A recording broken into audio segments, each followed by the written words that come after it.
नमस्कार, मैं हूं आपके साथ रोहित और आप देख रहे हैं एनएमएफ न्यूज। मौजूदा वक्त में उत्तर प्रदेश के मुखिया योगी आदित्यनाथ 1998 से गोरखपुर से लगातार 5 बार सांसद चुने गए, लेकिन 2017 में जब बीजेपी ने उत्तर प्रदेश विधानसभा चुनाव में प्रचंड जीत दर्ज की तो उसके बाद उन्होंने सूबे की सत्ता संभाली।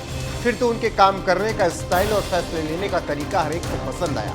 यही वजह है कि वो लगातार दूसरी बार भी 2022 में मुख्यमंत्री बन गए। लेकिन 1998 से अभी तक योगी आदित्यनाथ का जो भौकाल और रुतबा कायम है, उसने योगी की छवि पूरी फायर ब्रांड बना रखी है। यही वजह है कि योगी आदित्यनाथ से लोगों को डर लगता है, ऐसा एक तबका कहता है। ऐसे में अब योगी आदित्यनाथ ने खुद बताया है कि लोगों को उनसे डरना चाहिए या फिर नहीं। दरअसल सीएम योगी से एक इंटरव्यू के दौरान कुछ साल पहले पूछा गया था कि क्या उनसे लोगों को डरना जरूरी है, तो इसके जवाब में योगी ने कहा था, नहीं ऐसा नहीं है, लेकिन ये जरूर है कि किसी गुंडे, माफिया और अपराधी के लिए राज्य में कोई जगह नहीं है। उनसे उन्हीं की भाषा में बात की जाएगी, उन्हें जरूर डरना चाहिए।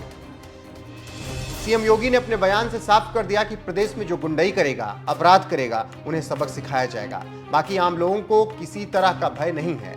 अब इसी से अंदाजा लगाया जा सकता है कि सीएम योगी किस तरह से अपने काम करने के तरीके में कट और क्लियर है।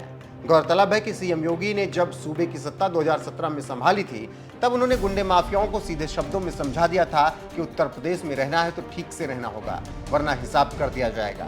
जिसके बाद यूपी में बुलडोजर और एनकाउंटर नीति ने अपराधियों, माफियाओं की कमर तोड़ दी और योगी पर जनता का विश्वास बढ़ता गया। इसीलिए सीएम योगी के डंके की चोट पर कहते हैं कि अपराध करोगे तो अगले चौराहे पर यमराज हिसाब कर देंगे। ऐसे में सुनिए सीएम योगी का बुधाकड़ बयान, जो कि इस वक्त खूब वायरल हो रहा है। साथ ही उन्होंने कुछ साल पहले जो कहा था कि आम जन को उनसे डरने की जरूरत नहीं है, लेकिन गुंडे माफियाओं को डरने की जरूरत है, उस पर आपकी राय क्या है? कमेंट करके हमें जरूर बताएं। आज कोई माफिया किसी गरीब की जमीन पे कब्जा कर पाएगा क्या?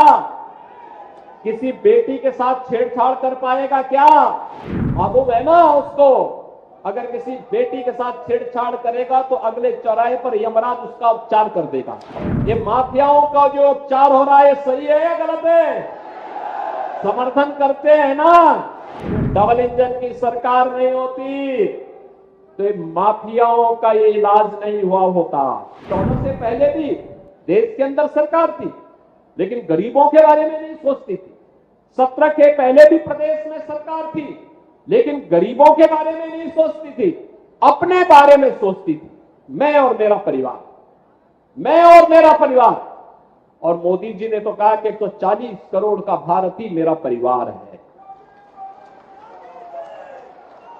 एक ही संकल्प है, जनता जनार्दन ही हमारा परिवार है और जनता जनार्दन के लिए सब कुछ करेंगे।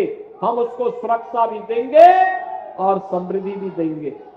बहनों भाइयों, 2017 के पहले अम्बेडकर नगर में तो मैं बार बार आता था। यहां तो माफिया गरीबों के साथ पर्व और त्योहार नहीं मनाने देते थे, कैसे जमीनों पे कब्जा करते थे। आज कोई माफिया किसी गरीब की जमीन पे कब्जा कर पाएगा क्या? किसी बेटी के साथ छेड़छाड़ कर पाएगा क्या? मालूम है ना उसको, अगर किसी बेटी के साथ छेड़छाड़ करेगा तो अगले चौराहे पर यमराज उसका उपचार कर देगा। हो रहा है ना उपचार? अच्छा मुझे बताओ, ये माफियाओं का जो उपचार हो रहा है, सही है या गलत है? समर्थन करते हैं ना?